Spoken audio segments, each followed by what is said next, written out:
Did you not get your child tax credit letter? You need to verify how much you got for your stimulus payment, but you still haven't got what you need from the IRS? Stay tuned. Welcome back, everyone. Doug Burson, CPA here. And we thought that we were going to get the letter out showing how much you got for the stimulus payment in January. And maybe some have, but we haven't seen very many. And so I've gotten a lot of questions on how do we verify this, because I already threw the letter away I got with the check. So here's what we're going to do. Today I'm going to show you how to go set up an IRS account.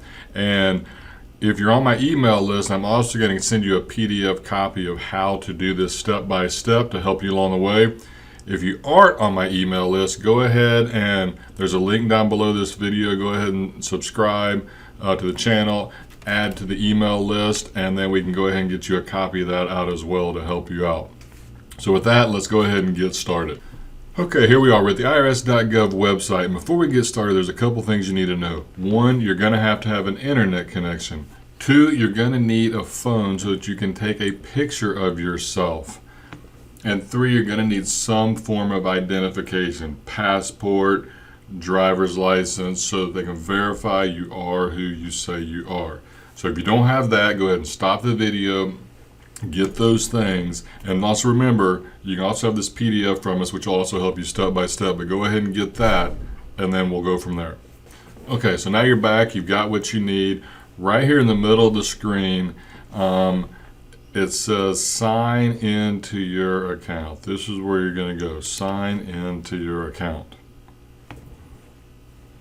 Then clearly, we're going to hit the blue box that says sign into your online account. If you already have an account, then you're not watching this video. So if you're watching this video, you do not have one, and you're going to have to create a new ID.me account. Now, I want to say something right here up front. I'm not necessarily endorsing or not endorsing this. I must be a politician. But it's important that you understand that ID.me is a private contractor. They are not owned by the government. Now, supposedly the IRS should have vetted it, and it should be secure. And let's be honest, most of us have our information all over the place anyway. Amazon, eBay, all over the place, right? So I just want to make that clear, though, that ID.me is a separate contractor, and I want to make sure that I'm disclosing that. All right, so I've said my spiel. Let's go ahead and go forward. You're now going to need to set in your email address and then come up with a password. The password has to be at least 8 characters long, like many things. It has to have an uppercase, a lowercase, and a number. So 8 characters, an uppercase, a lowercase, and a number.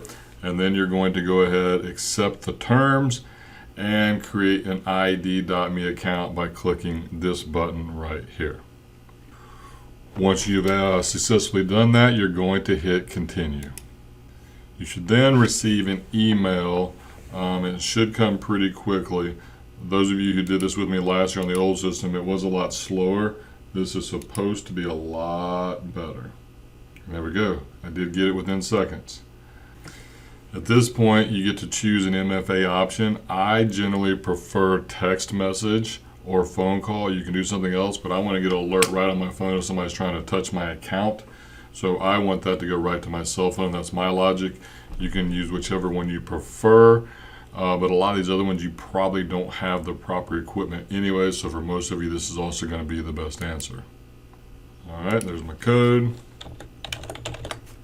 And continue. What this does, that means in order to get into this account at any time, you are going to have your cell phone. If somebody gets your username and password, they're still not going to be able to access it without your phone, and so that's an important level of security.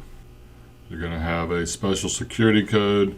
You probably want to save this somewhere where you won't lose it, just in case you need to restore.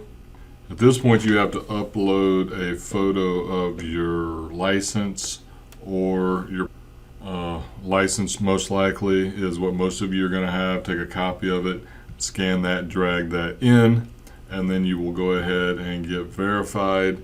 And really, at this point, I'm not going to go through the rest of it because then I'd be disclosing too much, but that's it.